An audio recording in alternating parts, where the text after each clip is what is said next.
Hello, hello, and welcome to episode 79 of the Great Canadian Hockey Podcast. I'm James Parsi here with my co-host Aiden Sarah, and I'm ready to talk some hockey. I've been grinding to work all week, you know, burning the midnight oil, eating some good food, chilling with my buddies, but I reserve this time every week to make sure all of you get to listen to me talk about hockey. And of course, Aiden's opinions as well. Those are important. Speaking of That's my co, a how are we doing, fella? What's new? How's that's a life? lie. That's a lie. James's Wednesdays are usually with his girlfriend, but I had to get on an airplane last night, so he's lying to you. This isn't the time he usually sets aside for talking about hockey. But It's my the amount time, of time though. it is the amount of time. My time was spent flying from Vancouver to Calgary last night. Back home and more hockey to work, man. Right into the end of the junior hockey regular season. So yeah, exciting times and wow, we have a lot here. A lot of hockey's happened. How was your week though, buddy? No, week's been pretty good. God, what did I do? On Friday, I hit the Chinese barbecue with my roommate Caleb and our work friend Kenny. It's kind of a glorious moment when a work friend becomes an outside of work friend. That's that's like a rare thing that people don't talk about all that much. It's like, are you gonna bridge the gap? Are you gonna get further? Hell yeah, you are. We're gonna talk all the time. So we did that. We had about $250 worth of meat skewers and beer and oysters and all kinds of stuff like that. Phenomenal experience. And what did we do after? Went right to the Vietnamese place down the road. Had some crispy wontons and a vermicelli. Why not? Why the hell not? And a very strong mojito for some reason. That was interesting. Yeah, and after that. God, I swear I did something. Oh, yeah, I went to an EDM concert at Celebrities Nightclub. I saw like a French artist named Mr. Tout Le Monde. It's interesting. Like I know people with more Instagram followers than him. He's not a big deal. But like nonetheless, it was a fun concert and it was nice to kind of wet my beak on that front before a busy concert and festival season this year. I haven't really done that kind of thing in a while. I definitely saved my gas in the tank for a bit, but work's been solid. A lot of rain, but sun came out today and can't really complain about that. But oh, also I recreated Timmy's Farmer's Breakfast wraps at home last night, but way better. What Um, what was better? well, I'd cooked a salmon. So I made my egg Oh, omelet style with salmon, mushrooms, two kinds of cheese, minced garlic, onions, all kinds of stuff, peppers. Yeah, it was honestly, man, it was like gas. It was straight sounds gasoline in like it. the tank. I'm cold on eggs as a food. I'm just not a fan. I'm not a Ah, huge eggs fan. I know it's an unpopular opinion, but I would totally mow that. That sounds how do you divine. survive? Eggs are like the only reason I can afford to eat well. Yeah, it's tough. Dude, you can get 5 dozen eggs at Costco for like $20. I just bought like I think it was a 2 dozen pack. I was at Costco earlier today. So part of last week, James, was last Thursday, which was the Four Nations Face-Off final. We had a whole preview episode, which I had a ton of fun doing, and it felt like any and all expectations we had for that game were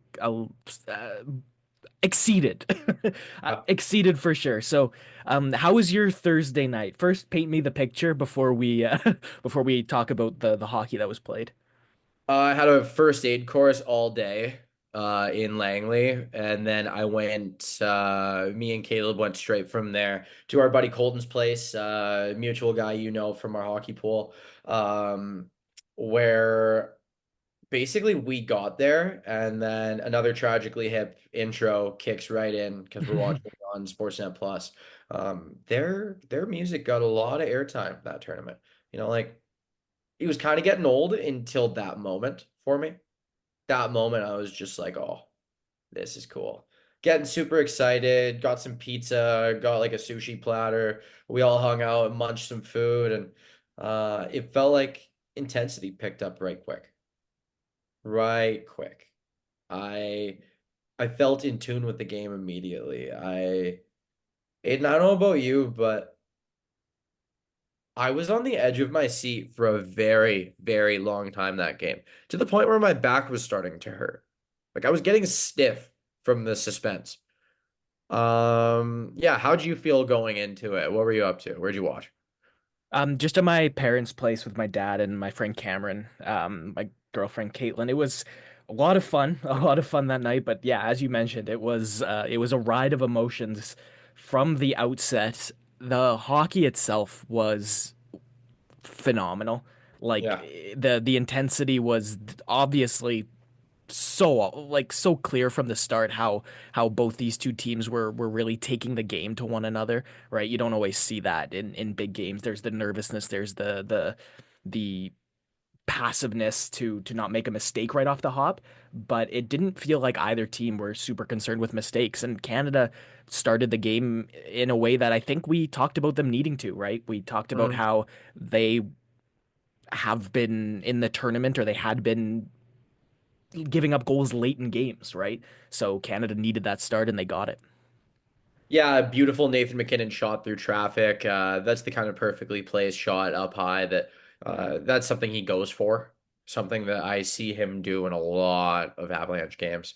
Um, I mean, eventually named MVP of the tournament, which we'll get to later, but um, beyond reasonable doubt, the guy is a genius and just brilliant competitor. And I didn't expect any less from him. He's a big moments guy. And if I was betting at the time, I totally would have bet on him to score a goal. Or at least just like get a point. He was going to make some kind of play that made a difference in that game. And doing that early, I thought was huge because he's a high intensity guy. I feel like people always rally behind him wherever it is. And I mean, it felt like the game really, really picked up momentum after that goal. How do you feel the US responded? Quite well, obviously. Like, yeah, they were, man, that American team, and obviously, like, it's hard to not regurgitate some of what we've been talking about, kind of throughout the week and what we've heard everybody talk about throughout the week, in terms of, specifically speculating on performances and individual players. But we didn't talk very much in the preview episode about how good Jacob Slavin had been, but Totally. he was the best player on the ice, I thought, for the US from the start to the finish of the game. And when I they went, maybe thought best player on the ice, period. yeah, yeah. And when they went down 1-0, there were times where the US was pushing and they're an offensive team, right? There's not a Yeah. lot of players on that US roster that have defense as the number one priority on their minds at any time, right? Like the most of the forwards are purely offensively driven and plenty of their defensemen are as well.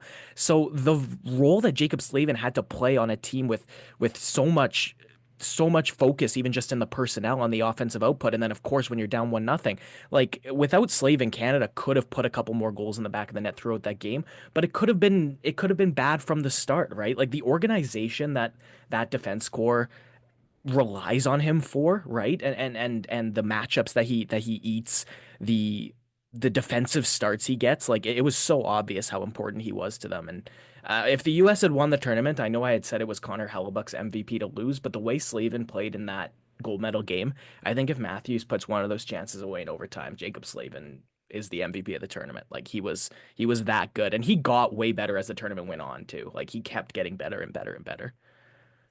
Yeah, you can't argue with that, but I think as we're talking about the US team and as we're at this point in discussing the game, we have to get to Brady Tkachuk because that guy was all over the ice. Like he was a physical nightmare to deal with, imposing his will on everyone. And dude, the intensity coming out of that guy when he scored that goal.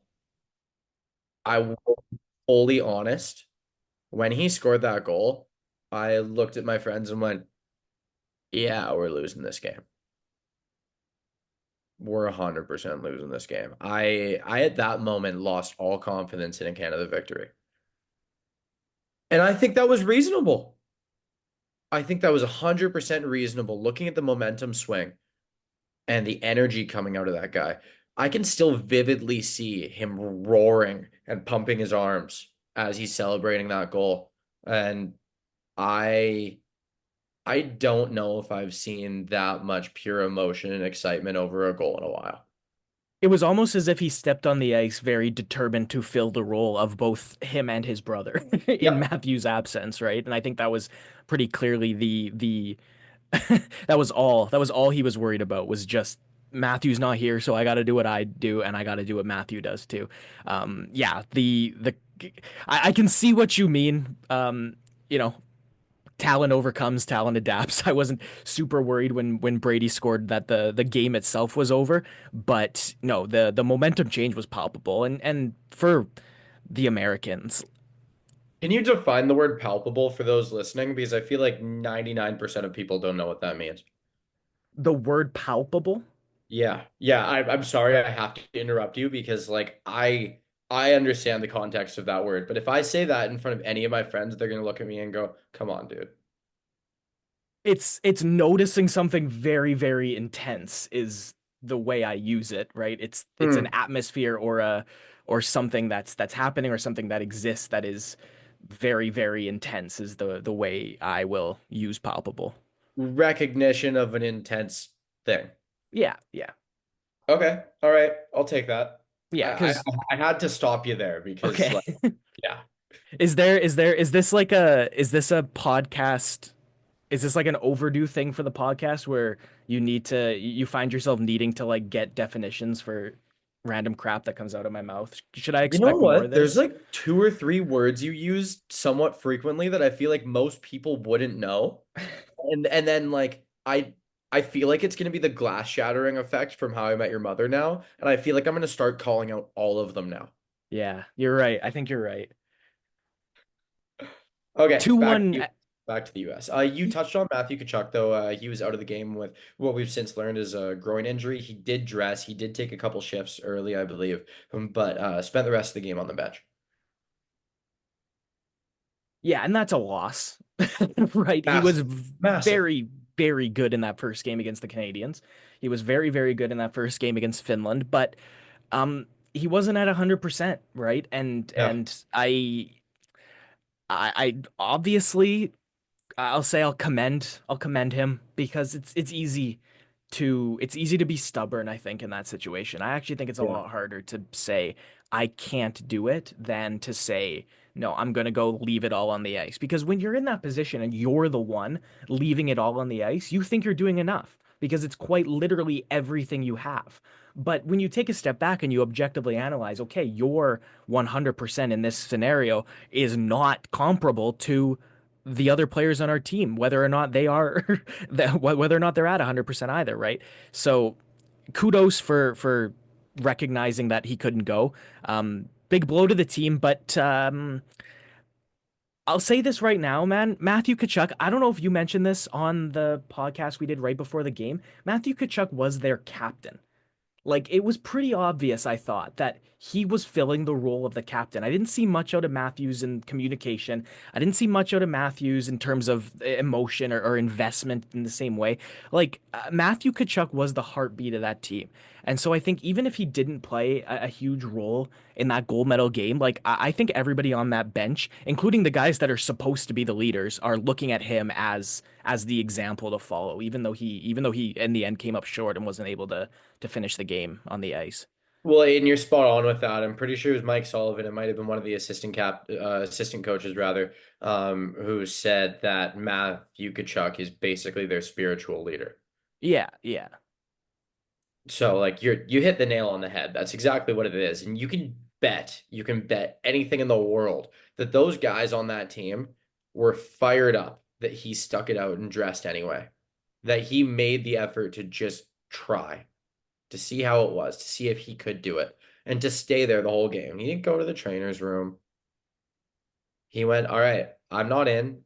Let's do this, boys." I mean, it's a really respectable thing. 100% agree. As this game went on, I felt the tension never really lifted. There was a lot of noise in TD Garden, like you could hear everything. And like I will commend fans who attended every game of this tournament because I loved the fan noise. It sucks when you can hear a pin drop in a barn, dude. Nobody enjoys that. It's not fun at all. And you know what? Like you can see it in the players. Sometimes players seem like like they're in practice rather than in a big moment game when you can hear a pin drop. This was all of the noise dropping down on top of them. It was beautiful. One of the storylines as well going into the gold medal game, like the concern for Canada, the question mark was Cale Makar because he had missed the game with the illness and there was serious speculation that he wasn't going to be able to go on Thursday. And so when the Thursday evening comes about, we hear Cale Makar's ready to go, but Josh Morrissey can't play. Yeah. So let's quickly talk about Thomas Harley because we'll move on to the American goal because Jake Sanderson scored, but I want to talk about both these guys because Thomas Harley and Jake Sanderson are in incredibly difficult positions. And starting with the fact that I think the NHL, like you can correct me if I'm wrong if you know the answer to this, it felt like the NHL was trying very, very hard to build this hype up for as long as possible, but the way they did it with making the rosters be announced so early was a mistake. The way they did it with making the teams announce like the main core six players, I thought was a mistake too, because the lead up to the game, the speculation was all about like who was going to be able to jump in for these injury problems and for these these holes. And for Thomas Harley to come in like the Nathan McKinnon goal doesn't happen without him, right? And it's a very Yep. subtle thing he does, but the give and go with McKinnon is what opens up all the space at the top of that zone. And then he, for the rest of the night, I didn't see him make any significant mistakes at all. Um, and for as much as we're pumping Thomas Harley's tires for being able to come into this defense group and really play a great role in both of the big games against the United States, Jake Sanderson rose to the occasion as well. This is somebody who I guarantee you, man, on Wednesday when Mike Sullivan said Quinn Hughes is joining us in Boston, Jake Sanderson would have been under the impression I am not playing in this big game tomorrow, right? And so for you to be convinced of that only for not only you to be able, no, or not only for you to have to play in that game, but you have to play in that game under a little bit of a weird circumstance, right? Like we talked about that in the last podcast, how odd it was that Quinn Hughes like was flat out he is coming to Boston, period, full stop, before anybody cleared him medically to do that. Um, so Sanderson's kind of like the he's the forgotten piece of the whole Quinn Hughes pie, and yet he shows up, he plays really good, he passes the puck well, he scores a big goal. Totally. Totally. I mean, anyone who's an avid hockey fan knows how good Jake Sanderson is now. It's not a secret anymore. It's not something that's like as new and fresh. But to the untrained eye, I feel like a lot of people didn't really know who he was or what he was all about. Man, steady Eddie, what a sick player. Like, and I don't think he's even come close to reaching his ceiling yet. I think he will and can get a lot better. Um, Really solid addition to that team, especially when you see the work he does in transition with all of those offensive players, like just the perfect ad, in my opinion. But um that US lead, it doesn't last forever. Take it away, Aiden. Where do we go from here? Smart, smart hockey players, man. I'd say this a lot that the hockey IQ is one of the hardest things to teach, and you see it come out of Mitch Marner on that second Canadian goal. Like Marner, for so long, has been criticized for his play in big games, but he shows up at this Four Nations tournament. He scores the overtime winner against Sweden, and he gets the primary assist on the last two goals of this game. And the first one is significant. It's the finish from Bennett's huge. Like it's a great play for him to tuck it in the top corner the way he did. But the space opening up for Bennett on that goal is all Marner because the way he drives to the middle of the ice, like it is not just opening up the lane to his left for Bennett, but it is the manner in which he draws Adam Fox and the timing on the pass. Like if you slow it down, and I'm not saying anybody should be like analyzing goals frame by frame, that's ludicrous. But if you were to slow it down, Marner slides that puck at the perfect moment while Fox is in the middle of his crossover going from his right to his left. And Marner slips that pass at a time in the crossover in which Fox can't stop his feet to try and intercept the pass, can't even stop his momentum. All he can do is reach his stick. And it's the timing on the pass that sends Bennett away. Bennett's gone. And it's in the back of the net. And then James, we had a 2-2 20-minute third period. Like, Yep. so after that Bennett goal, we played a lot of tied hockey, and it was stressful. That was all I was feeling was nerves and often excitement, but mostly just fear for a lot of it. Yeah, yeah. I mean, Aiden, I did not think we were winning, even after the Bennett goal. I thought we were losing that game. And there's good reason for that. I felt the US had some scary, scary chances. When Canada would go in the zone, it would be one and done. Quick chance in and out. US was getting sustained offensive zone pressure. And that's frightening for players, coaching staff, fans, spectators alike. It was the kind of thing where you're just like, "Oh, I don't feel this momentum can swing any other direction." I was scared, visibly scared. Okay, so there was a moment, and let's talk about goaltending now. Because there was a moment right at the beginning of overtime, James, where I read the play to the point where I thought the Americans scored on that backdoor pass to the front for Austin Matthews when Binnington Oh made that yeah. blocker save. There was like a whole moment where I read that play happening right before the pass got made and I saw it opening up, and for at least a couple full seconds I was like, Austin Matthews just scored the freaking winner of this tournament. I cannot believe that. Like I had that sinking feeling in my stomach of dread. And then the blocker of Binnington, dude, comes out of nowhere. And Binnington's gonna get plaudits for the other two saves. I maybe more so than this one. This was his best save, man. Plaudits? This was his best save, I thought. Like he read this play perfectly. He's so often slow in his side to side reaction. Um, but he saw Matthews cutting down the middle, and he not only read where the pass was going to go, but if you watch Jordan Binnington attack Austin Matthews, he puts that blocker right where he knows like Matthews is shooting right there. Binnington reads the play, he gets the blocker out there. I thought that one save on Brady Tkachuk was going into the corner. That's why I want to call the Matthews one his best one. But he still makes an incredible effort on that one. And then right off the faceoff, it's the Matthews glove save. And it's so funny, James, that you and I, as such a small piece of the whole hockey world, talking about the Canadian goaltending, it was so much about how that was going to be the difference. And James, like it was twice because in the first game against Sweden, like he makes some great saves in overtime. Sweden wins that game, and the rest of the group unfolds as it did. Canada's not even in the final on Thursday. So you already have Yep. you already have a situation where you can make a very valid argument that Canada and you can make the argument that he lost them the game against the Americans with a bad goal too, but you can make the argument they are only in the final because of Jordan Binnington's play in big moments, in the big moments of overtime. Mhm. Um, and then we get to overtime of Thursday, and I'll say three incredible saves. Like can ML litigate, saved. yeah, you can litigate the Kachuk one if whether it was going on net or not. But regardless, it's three incredible efforts from this guy to keep the puck out of the net. And James, to me, that third one I started laughing out loud, like kind of like the just a Joker laugh, like it just came out of me because I was just so I was incredulous at what I was seeing, and that's when I thought the momentum swung back, man. I think you were right that the Americans had it for the majority of that third period, but it's that third save on Matthews where he reaches up and he snags it with his glove.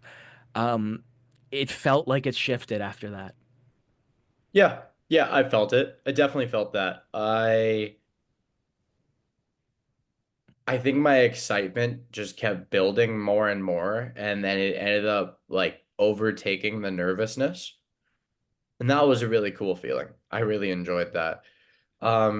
Also, we're gonna get to the point. Canada eventually won the game off of a beautiful goal from Connor McDavid. He ends up the hero. But I think the most important thing about this game, in my eyes, just in my small little world, you just said you and I's little portion of the hockey world.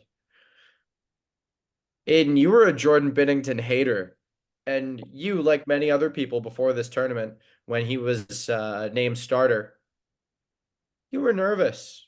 You weren't super confident. I, I was confident. I was very confident. In fact, I believe I can say the words, I told you so. I told you so. And I told many people so. But I will read out a funny little text from Aiden right after the game. Listen, dude, I was a professional Brad Marchand hater pre 2016 World Cup. Jordan Binnington will never hear my hate again. And that was in response to me saying, you aren't legally allowed to hate on Binner anymore. That was the first thing I texted them just immediately. Yeah, there's something about contributions to your country that pours what is it? Oil on troubled waters? Is that the term? I just heard it in a TV show yesterday. I don't know for sure, but That is not a good saying. But I don't use know, that. That one I know. sucks. I was Better Call Saul. It was a conversation between Chuck and Kim where he said that. I was like, that's an interesting one. Where does that come from? And it's been in Sounds my like head since something then. someone named Chuck would say. Yeah, Jeez. Come James on. hasn't seen the show. Um, Bennington obviously has, barring a massive amount of regression next season, and by that I mean Hofer wins the starting spot day one, um, is going to be back on Team Canada in the Olympics next year. Yeah. Um, and James, I'm happy to hope that he will be one of a stronger group of goaltenders. With Mackenzie Blackwood and Logan Thompson. Exactly. And even if it's Aiden Hill instead of Mackenzie Blackwood, I'll accept Or that. Darcy Kemper. Yeah, Darcy Kemper as well. Darcy Kemper's had an incredible year in LA this season. Um, will that continue? Will Blackwood's continue? Blackwood got the contract. Colorado thinks that Blackwood is their guy for the next 5 years or 4 years after this one. Um, so by all means, Blackwood's going to get the opportunity in front of a good team that those Canadian the people putting together that Canadian team is going to be watching closely because of McKinnon and Makar, obviously. But for Binner, it's it's it's a very motivated guy who must be feeling a lot of what you're feeling, and I'm very happy for him because he would not have been immune to hearing the doubts and hearing the calls for a goaltending switch, but the response to that further goes to show James and the I told you so. I'm not gonna go there, Oh, but you the accept my I told you so. oh, You take that on a I silver do. platter. Yeah, that's valid. It's a valid No, you one. don't even get it on a silver platter. You get it on like a dirty old wooden cutting board that It's nobody's watching. I was just saying it's like a McDonald's bag through the drive-through. That's Yeah, the yeah, yeah. yeah. Like a greasy Wendy's tray that just gets mixed through. Yeah, that's what you're getting. Far from a silver platter. You don't get that.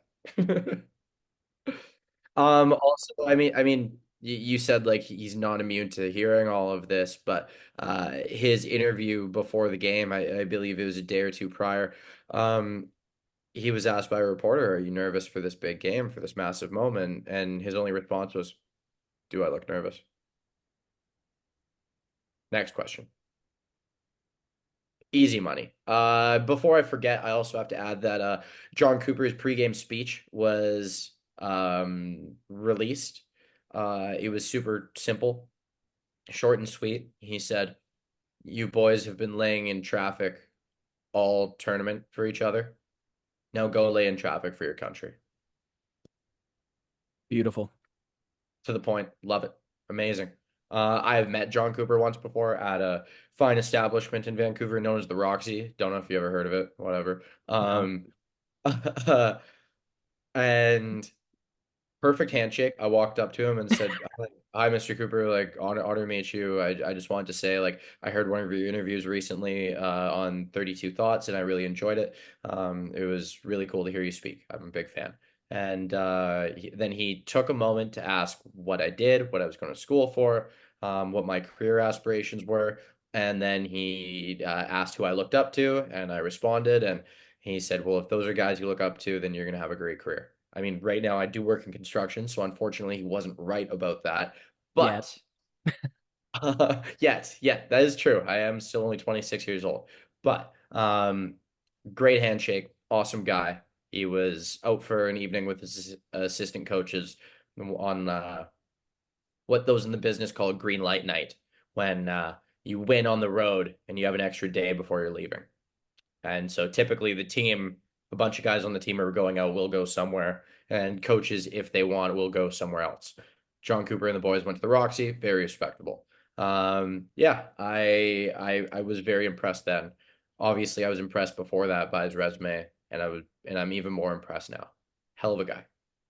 Aiden, Nathan McKinnon named MVP of the tournament. Connor McDavid having the winning goal. There were a lot of MVP contenders. Sidney Crosby being one of them. Did you feel it should have gone to someone else instead? it, to me, it was kind of a coin flip between Hmm. those three Canadians by the end of it. And I mentioned it in the episode we've recorded right before. Like the final itself is 25% of the tournament, right? So Yep. the speculation going in, you have to take into account what happened in that game. And I thought the voting reflected that because I thought Nathan McKinnon and Connor McDavid both had a significantly more important role to play than Sidney Crosby did in that final. Right. Um, McDavid's goal was just poetry in motion from a hockey fan's perspective that absolutely loved seeing it go in, absolutely loved seeing Marner make that pass, and in my heart, absolutely loved watching Austin Matthews blow his coverage in the slot. Yeah. Yeah. I mean, you are a professional Leafs hater. I'm not going to acknowledge that part any further than that. I mean, tough mistake, but way she goes. I mean, learning moment, I guess, if you want to call it. Um, I mean, I think the Leafs are stacked and could easily go on a deep playoff run. So We're going to you talk about made that. me a hater forever. But Yeah, we're going to talk about Aiden, that soon. any more takeaways from this tournament before we move on? Yeah, really quickly, right after it wasn't a coincidence that 2014 was the last Olympics that NHL players went to, and 2014 happened to also be the Olympics that John Tavares really hurt his knee. And the NHL didn't like that. The New York Islanders didn't like that. There was a whole debate about who should be covering the players' as like insurance costs while they're at the Olympics. Like all of that has gone into these best on best negotiations since 2014. And so when they inevitably come up again, you guys got to remember this tournament because as amazing as it was, Shea Theodore is wearing a cast now, right? Brady Kachuk's not playing tonight. Matthew Kachuk's out. We heard this week that it could be long term, at least until the regular season, or so at least until the end of the regular season, and he'll be back sometime in the playoffs. Um, and that's not, Oh, also yeah, Fox Adam wasn't Fox very as good in well, that tournament. Yeah, and he wasn't very good in that tournament. He was clearly fighting something. He and he was seemed placed on sluggish. IR. Yeah, yeah, Yeah, exactly. Pedersen as well, right? Looked like he was icing his knee at one point. Like it's the NHL teams who, for better or for worse, own these players and own their professional rights at this time that are the stakeholders in their injuries, right? And so it sucks that Theodore's not playing, that the Kachucks aren't playing, that Fox is hurt. But when we're watching these best on best international tournaments, this I think is unfortunately a byproduct. It's the same reason that player or that teams are hesitant to send players to the World Juniors, right? Like Kirby Doc getting hurt in that pre-competition game in 2021 really hurt Hockey Canada and USA Hockey's ability to recruit guys for the World Juniors that were in the NHL. Teams didn't Yeah. want to loan guys, right? And so, as much as this tournament is rightly being praised for how well it was executed, for how exciting the hockey was, and for how much the players care, keep in mind that the players caring is unfortunately kind of a double-edged sword because I know that we as hockey fans aren't as bothered by seeing them do whatever it takes to win for their country, but we're not the ones cutting the checks. And generally, I don't have a lot of sympathy for people who are cutting other people checks because usually they have enough money to do it without any stress. But this is a situation where it's going to rear its head again. We're not done hearing about the correlation between injuries and best on best tournaments. Totally, completely agree. I mean, it's something that's gonna have to be looked at times. I mean, I don't really think there is any perfect solution ever. And I think the hockey world is better if we do get these tournaments. during the peak, during the boom of the hockey season. And I mean, I say that knowing that it's happening in what some people consider like the doldrums of the year. It is kind of quiet at this time of year, but that's what's perfect about it. It makes this another peak before the Stanley Cup playoffs. Exactly. And now we're turning the page from the Four Nations straight to trade deadline, right? The Sportsnet panel on this intermission of this Ottawa Winnipeg game had a countdown to trade deadline that was 209 hours, which feels extremely excessive to me to be to be like putting that on. Like it's on the bottom. You know how there's like a screen on the bottom of the desk on the TV? Like that's where it was. Like it was very prominently featured throughout this intermission piece. But whether that's whether that makes you excited yet or not, we're close to the trade deadline, and then yeah, like you said, it's down the stretch, teams jostling for home ice advantage for playoff positions. Both conferences look like they're going to have a closer playoff race, especially the East than last year. But Vancouver and Calgary, man, are fighting over that last wild card spot right now. Colorado's in the first wild card spot right now. The Western Conference Yeah. standings not only are a little bit weird right now, but there's still a lot of pieces to fall into place in both conferences. And so I think that's a good time to move on to some of the NHL news. And as much as I already touched on trade deadline rumors and whatnot, I think we'd be remiss not to start with the fact that Alexander Ovechkin had a great weekend. Edmonton did not play very well at all in either of the two games they played. They played bad against Philadelphia. They played bad against Washington. The defense did not look good, but take nothing away from Alexander Ovechkin against the Oilers. One of the goals was a vintage one timer right from his office. One of them was an empty netter, and then he scored a nice wrist shot for the first of the game. 12 goals to go. If you do the math, he is scoring at above a 58 goal pace over 82 games this season. James, lots of, again, like we're our small piece of the hockey world, the hockey speculation world, um, is like you would have heard a lot about Alexander Ovechkin by now. So what I want to ask you, rather than reflecting on what's been or what's to come this season, what comes at the end of this season?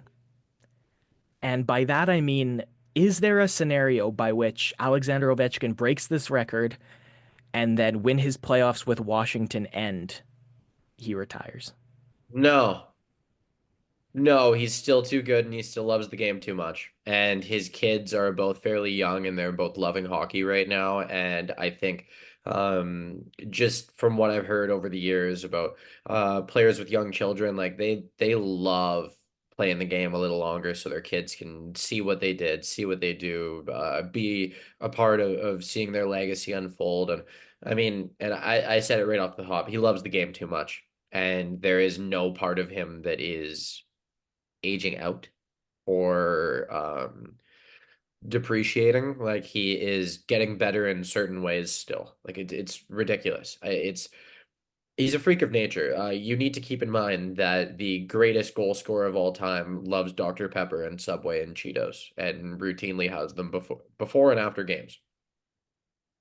Routinely. Yeah. Like the dude is fueled by Subway. I was leaning there as well. The only scenario in which I think he would, provided he breaks the record, would be either Washington wins the Stanley Cup, which is crazy that it's not crazy a little bit for me to say that, or there's a deep playoff run that is like three intense 7 game series that takes a lot out of him, and he is in a position where he feels like he can't properly continue. Um, but the fact that and the reason I'm saying that is it's becoming more and more likely and I don't want to say obvious because there's still a chance another injury could come or he could just fall off the streak he's on. But something has become pretty clear, which I think is we not only get to see Alexander Ovechkin break this record this season, but everything's gravy on top next year, right? Like every goal Yeah. he scores next season, that's the new NHL all-time goal scoring record. And I know that so much of our coverage on Alexander Ovechkin has been appreciate this. It's awesome. We're watching history, yada yada yada. But like very literally, we are watching history once he passes that record because every goal he scores will be the next number, right? It'll be 90 whatever, 909, 910, 9, right? Like it's going to keep on going and keep on climbing and whatever number he ends with, whether it's the end of this season, the end of next season is, that's our new mark, and us as hockey fans in our 20s have a long time to see a lot of other guys chase that number, and that's really exciting. In the Capitals' last game of the regular season is against the Pittsburgh Penguins, and how perfect would it be? How amazing is the script on this story? If Alexander Ovechkin scores the record-breaking goal, even record-tying against the Pittsburgh Penguins with Sidney Crosby and Evgeny Malkin on the ice against him. Do Sid and Gino go and give him a shin tap as Oh he's coming out yeah, of the pile? Like, are they dude. standing behind the pile, just kind of waiting for him to emerge from all his teammates so they can like give him a fist bump? Because I could totally see that. I could see Ovechkin scoring, and then like the whole team will come off the bench and mob him, right? Like for sure.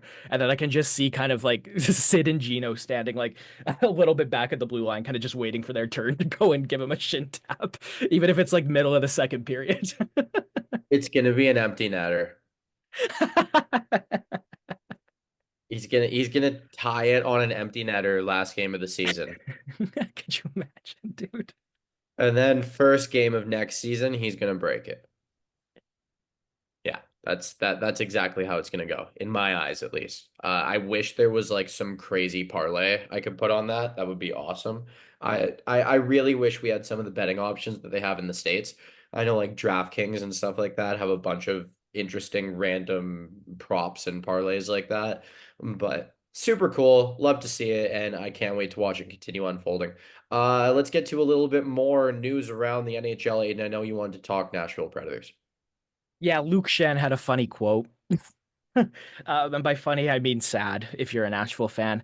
Um, Sad if you're disappointed with the deterioration of this group of players because Luke Shen, after their return from the Four Nations face-off, which I believe they lost 4-1 to Florida yesterday. I think they only got 18 shots on goal at home to the Panthers yesterday. And Luke Shen, after the game, said, I don't think I've ever been a part of a group that literally just cannot score a goal. Um, Tough. so that's where we're at in Nashville.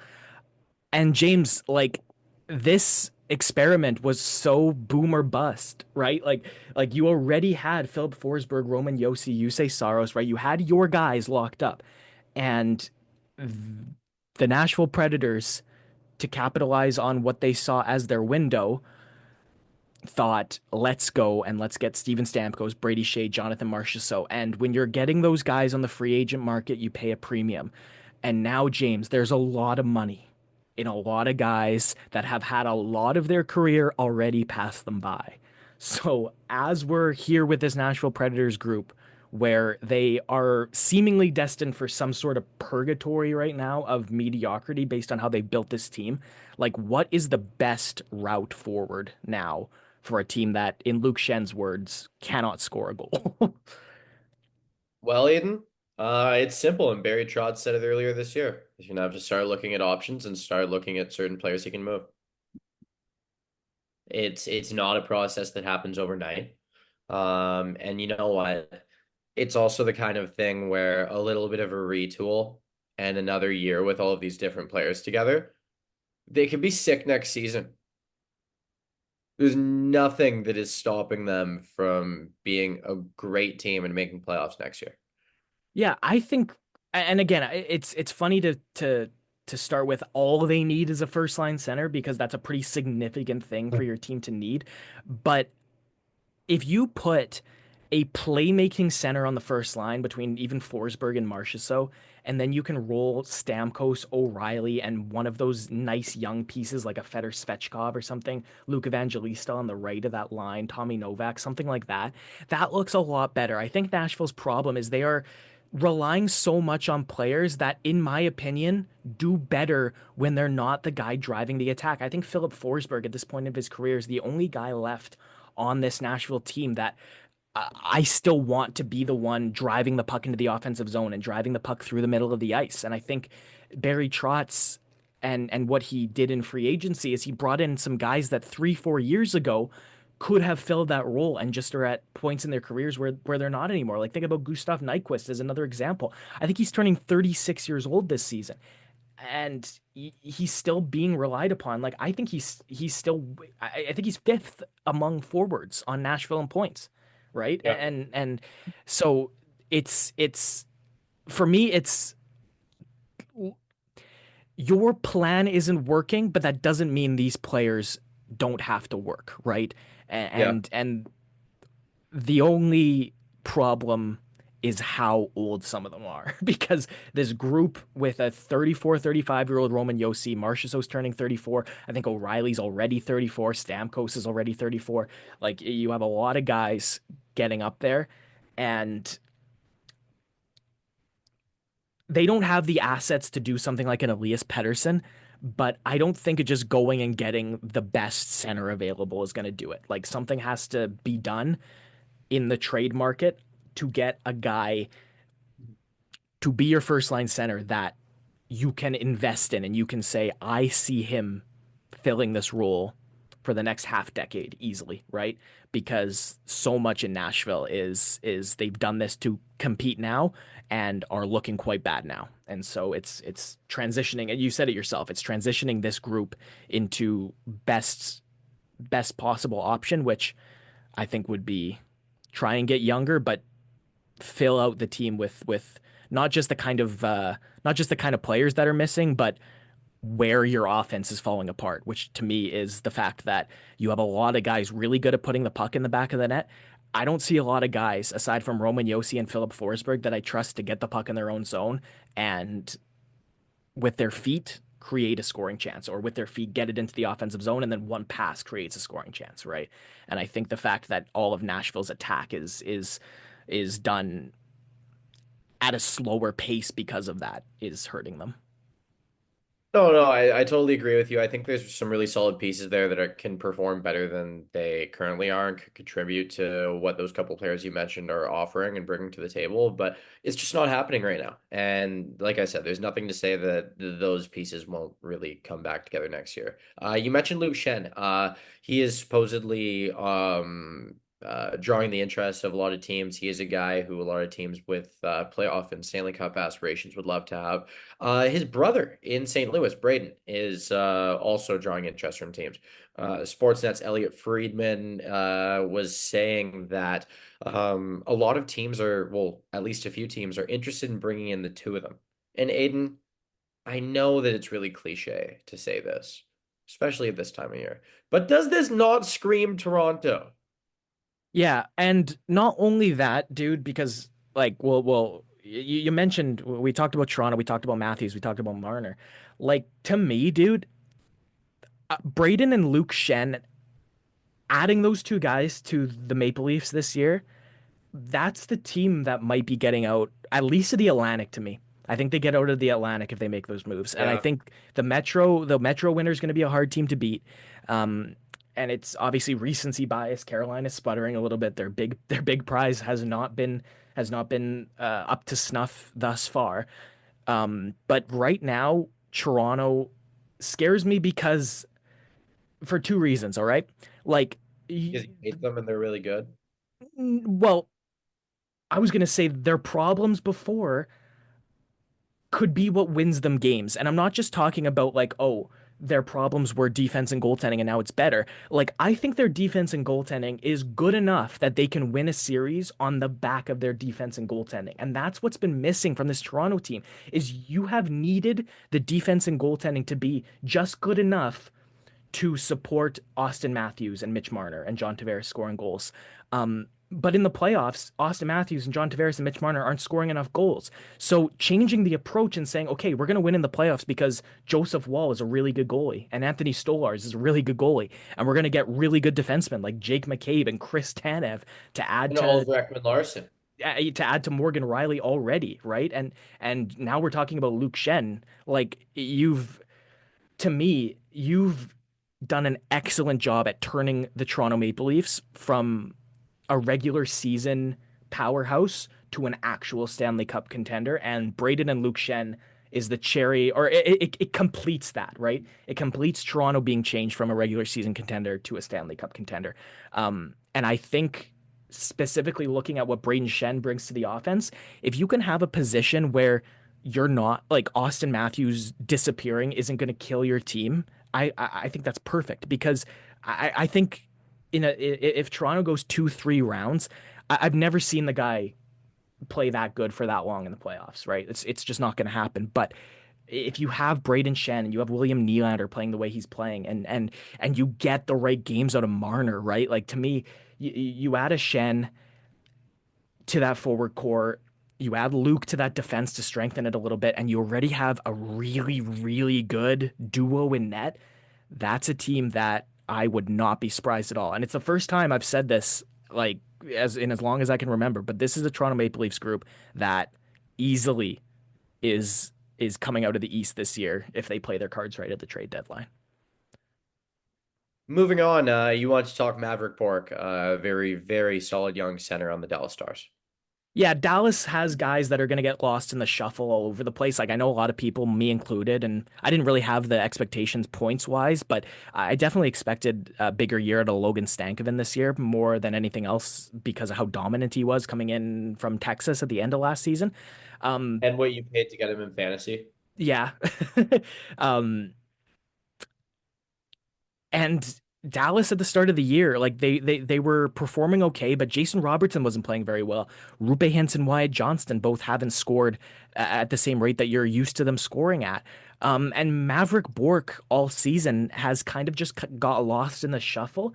But in the last few games, man, this guy's been on another level. And I know it's hard to quantify it with the Four Nations break in between, but he's on a 6 game point streak right now. He's got 4 goals and 7 points in his last 10 games. Um, and it's a guy to me that honestly, dude, we talked so long about Nashville and what they need. Like, they need Maverick Bork a year or two more advanced, right? Like a year or two more developed, where he's ready to at least step into a top six forward role.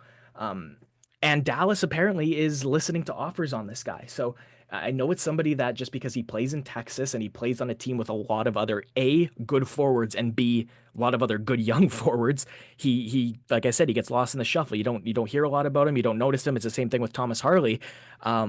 But keep in mind the name Maverick Bork because he could be that random young guy that gets traded at the deadline and then on his new team, like kind of much in the same way that Philip Hedl's looked since he got to Vancouver. Philip Hedl on the second line looks like a completely different player than he was in New York. The confidence and his play driving is really really impressive since he's come to Vancouver, and I think that's just a virtue of trust of the coaching staff and confidence in his role. And I think you put Maverick Bork in one of those top six roles. He's talented enough. He's going to make a difference. If Dallas ends up trading him, watch out for the team that gets him because it won't be long, I think, before he's a really important top nine contributor.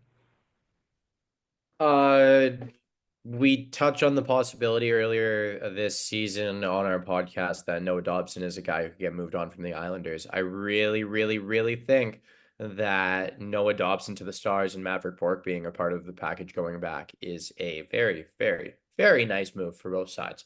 But taking things to Vancouver, Aiden, I believe you want to talk Elias Pettersson, a guy who's disappointed a lot of people. Now with only 4 goals in his last 30 games, Rick Tocchet had a lot of comments on him recently, to the point where people in the hockey world are going, "Ew." How are you reacting? How are you feeling? Yeah, I kind of knew that JT Miller getting traded wasn't going to be this magic bullet that solved everything. Um, Yeah.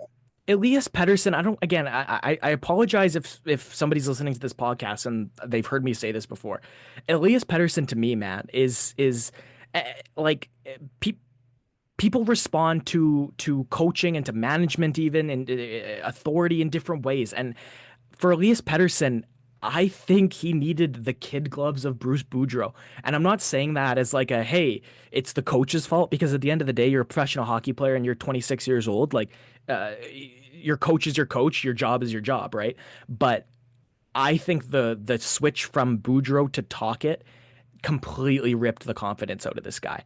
Um, And then with how hard talk it was on him, or again, this is conjecture, but with the fact that the dressing room now had a much less players friendly coach,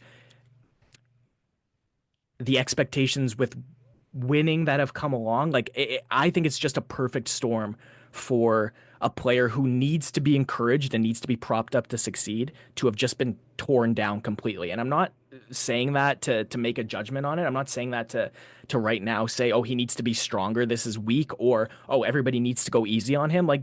It's a huge gray area, right? Of what's going on there, and we have at the end of the day not all of the information, especially surrounding the trade itself of JT Miller to the Rangers. But what I will say, man, is as good as Quinn Hughes is, and as important as he is to the Canucks, like to me, he's as of this right moment, I would put him second place in Hart voting. Um, Vancouver is still not going to win, and they're not going to make the playoffs with Elias Pettersson scoring 4 goals in 30 games, right? Like True. if he scores 10 goals in an 82 game season, it's just not going to happen, right? And you've now also traded your other top six centerman. So you're in a position where you need him to succeed or you need to move on. And I unfortunately don't have an answer of what the better play is. I don't know what Rutherford and Alvin's answers are. But there's another piece of this here. Miller's already gone. All the rumors about Pedersen. Brock Besser, also reportedly frustrated by not having a contract extension. He's a UFA come July 1st. I know there's a lot of wingers, Mikko Rantanen, Mitch Marner, that are UFAs come July 1st. So again, the fact that Brock Besser's going to hit, or as of right now, is going to hit the open market is kind of flying under the radar a little bit. But this is a guy with 40 goal upside, right? Not a lot of those are around. They don't grow on trees. So it's a huge asset for the Vancouver Canucks, I think, not to fumble, because if you let him walk for nothing, that is horrible. It sends a terrible message to everybody. All right, Aiden, I'm going to do a little bit of a rapid fire trade segment to go on about all of the speculation on certain guys who could get moved around the NHL. There are some big names, definitely, that we're hearing a lot about. But I'm going to start in Vancouver with Besser, who we were just talking about. And all I'm going to ask from you is moved or not moved? And if so, if moved, give me a team that's a fit. So starting things with Besser, moved or not moved? For a long time, I've had in the back of my head that he's going to be a Minnesota Wild. It scares me to say that the LA Kings feel like a nice fit long term, but Vancouver's not going to trade him to LA. So I wouldn't be shocked if we see him traded to Minnesota. And if he doesn't sign in Minnesota, I think he signs in LA in the summer. Very fun, very fun. Seth Jones, moving over to him. I'm going to give you a little bit of context. It's come out recently that he's open to being moved to a contender. He kind of feels like his time has come in Chicago. Dallas is reportedly a place of interest for him, and a lot of people feel it's a fit. The Blackhawks are also open to moving him and his $9.5 million salary over the next 5 years. He plays heavy minutes, very, very heavy minutes. Those minutes being the third highest average time on ice in the NHL over the past few seasons. And his play has improved a lot as of right now. A lot of people around the hockey world have really liked his size, the package and skill set that he brings to the table. He does have a no move clause that he'd have to waive, but he is willing to waive it. That's probably one of the most difficult parts to get past. The salary is often a big issue, but we are seeing reports that the salary cap will be rising as much as what 10, 12 million in the next 2 seasons. Um, yeah, Seth Jones moved or not moved, and give me a fit. Other than Dallas, because that's an easy cop out. Yeah, I don't think he's moved. I think it's really complicated. I don't think he ends his contract a Blackhawk, but dude, 5 years with the money's hard because I don't think there's a team that's going to take him right now at the full 9.5.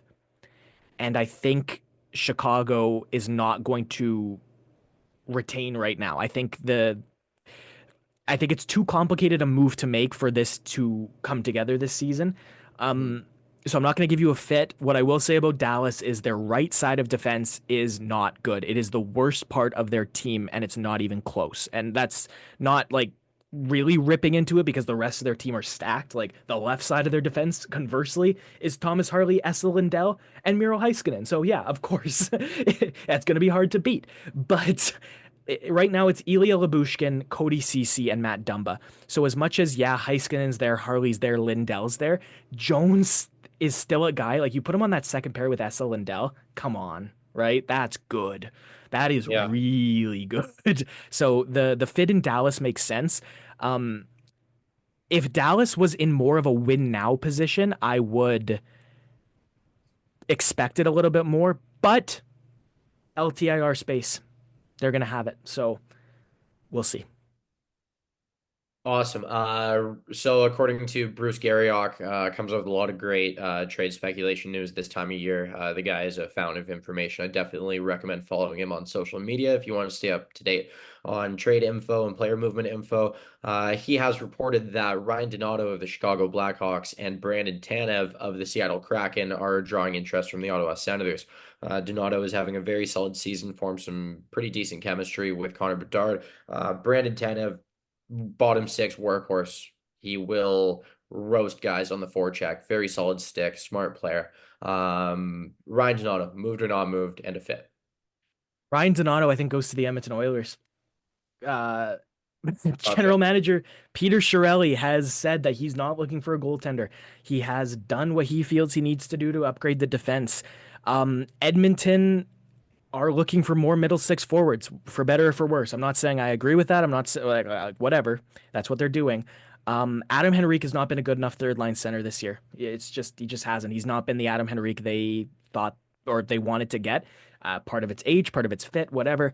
Um, to me, Edmonton needs another guy down the middle with the struggle that the Henrique fit has been this season. And I think Donato is a awesome upgrade for that club over the way Henrique has played this season.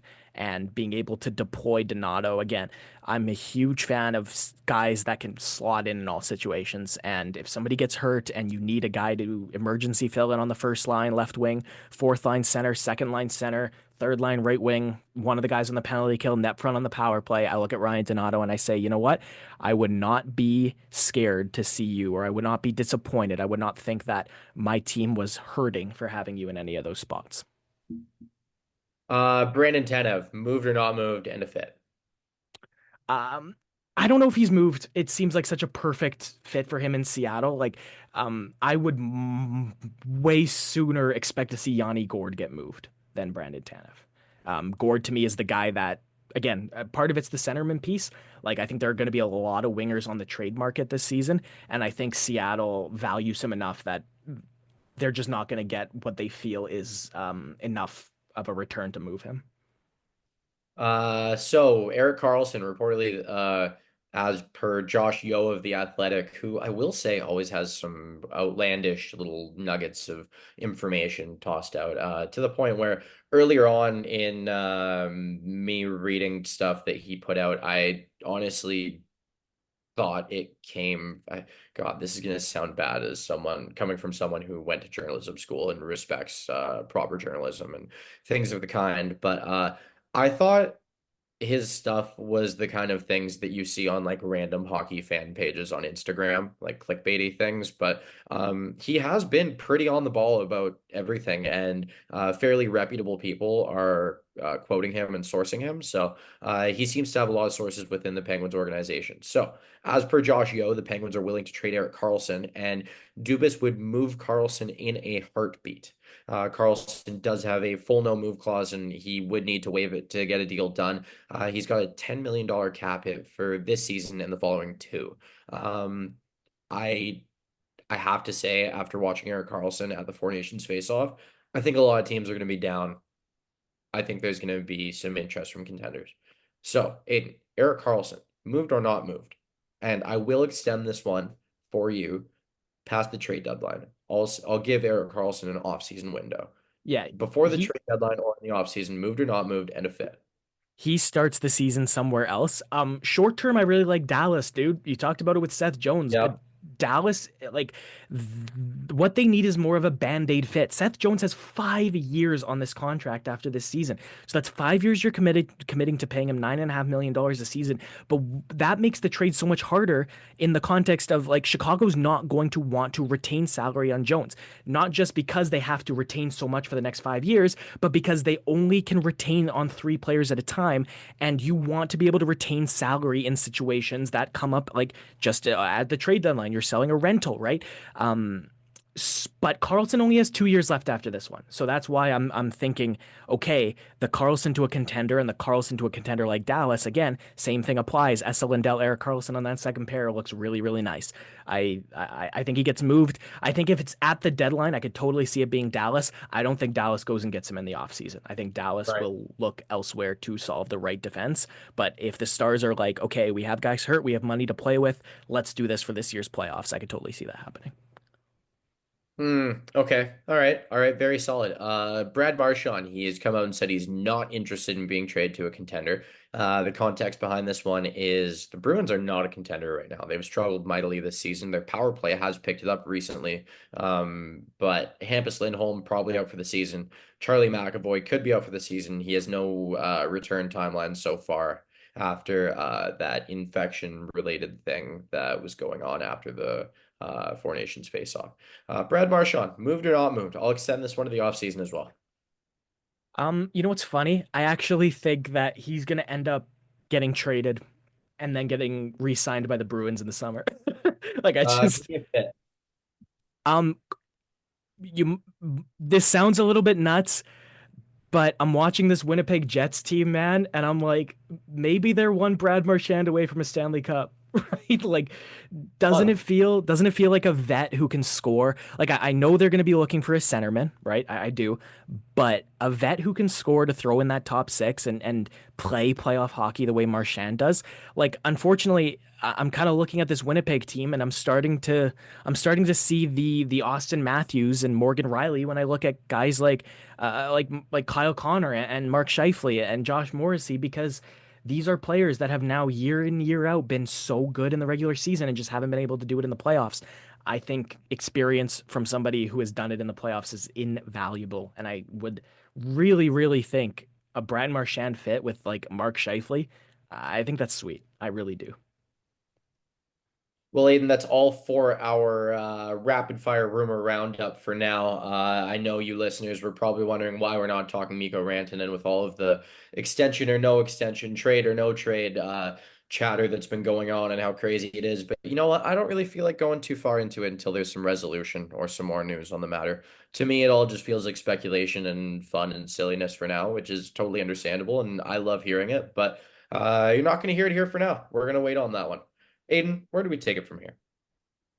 Yeah, just really quick, I want to shine a light down on Tampa because again, Southern US teams don't get as much love. And because of that, Southern US teams' prospects aren't going to get as much love either. But one of them, 2022 31st overall pick, Isaac Howard, man. I had to say something because this is a guy who, if people know the name, it's because he scored 7 goals in 7 games, including 2 in the gold medal game at the 2024 World Junior Championship. He had the goal that made it 2-1 and then 3-1 USA in that game. So it was 2 big goals. One of them ended up being the game winner.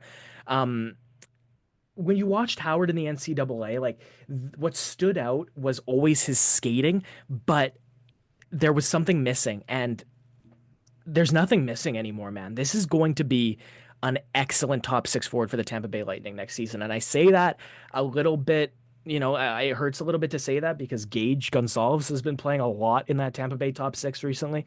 And so maybe Howard takes takes the spot away from Gage, which sucks. But man, like 22 goals and 45 points in 32 games at Michigan State this year. That's huge because NCAA guys, James, especially ones that um you want them to get stronger, right? Because at 5'11", that was kind of the knock on Howard was can he be this guy at the NHL level? Um, he has done what he's needed to do by year 3 of NCAA hockey for me to say this might be real deal next American top six forward that's going to be good and dangerous and Maybe a national team guy. Very fun. Let's watch out for Isaac, the Iceman Howard. And moving on, did you watch any movies since our last pod? Any, even since the pod before? Anything you'd love to touch on, tell listeners about?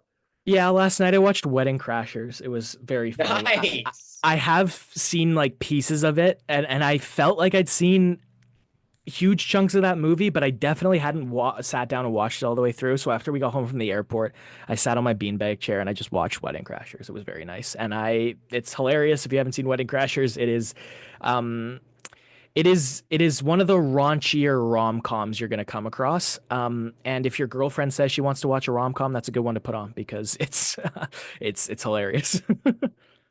Fun for the whole family, kind of. Maybe not the kids, Yeah, I was but gonna say maybe. it's I like a watched it when hard I was a 18A. kid. Yeah.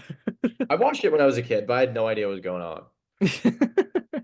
Okay, I kept it with the classic comedy route because I've been funneling my way through those. As you guys know, I've watched a lot of Will Ferrell, Vince Vaughn movies recently. Last night I rewatched Talladega Nights, The Ballad of Ricky Bobby. And dude, so much fun. Shake and bake, baby. Shake and bake.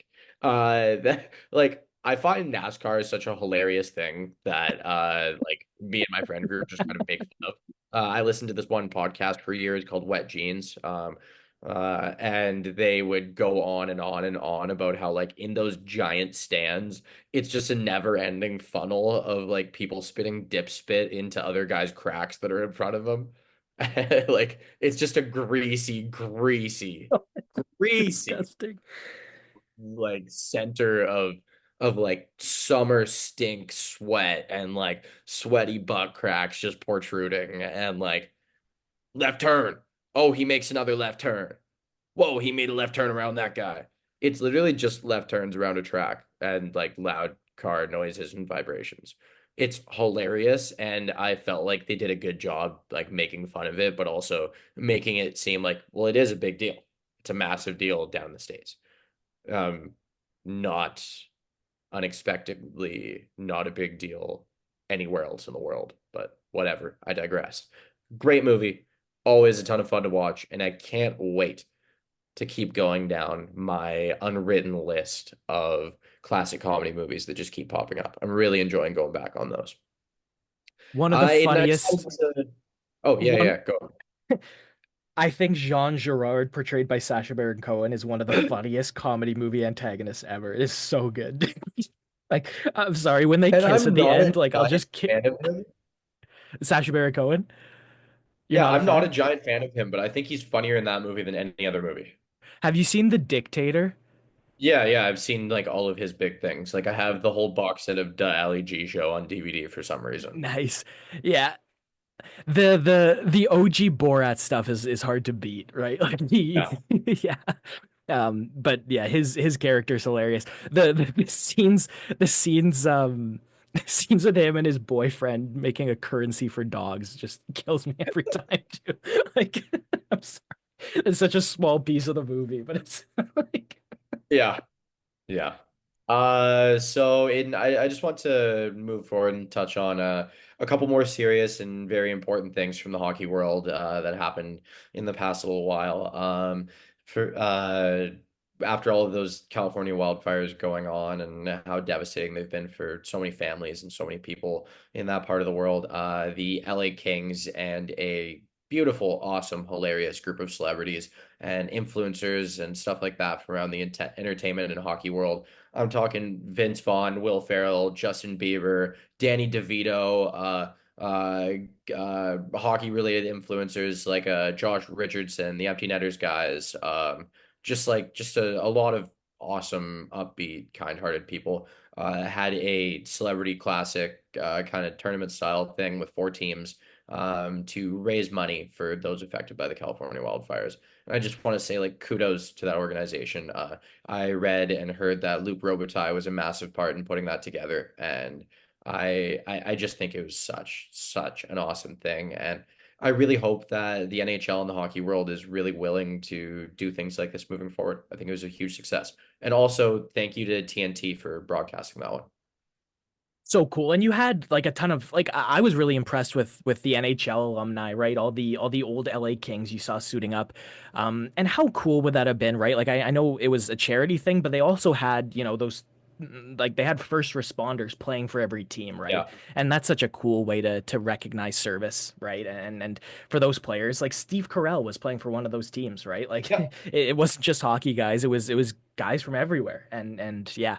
I think Colby Smulders from How I Met Your Mother was one of the coaches of one of the Yep. teams. We talk about How I Met Your Mother a lot. Yeah, it's so cool. And like you said, just respect and kudos all around. One more thing. This one really touched my heart. The Columbus Blue Jackets and their fans wished Johnny Gaudreau's son, Johnny Gaudreau Jr., a happy first birthday in the arena. It was just a pretty beautiful thing. Support from the organization has been just incredible. From what I've heard, Keith Yandel is super close to a lot of people around the Goodrow family and people from in and around the I don't know, New England area. And he was saying that guys on that team have been super, super supportive and helpful and close with the Goodrow family. And this is something that keeps on giving, keeps on going. I mean, it was a tragic, tragic thing, the loss of Johnny and Matthew Goodrow in the tail end of the summer there. And it really felt like the hockey world lost a brother, lost a son, lost a father, and just like an incredible person that so many people were such big fans of. And to see really just everyone in the hockey world and the Blue Jackets specifically just keep putting their foot forward and bringing that support. Awesome to see. And I can't wait to see it keep going. Aiden, if you have nothing else to add, I think we push it forward to the next episode. I want to thank all of you guys for listening. And without further ado, let's roll that outro. Thanks, guys.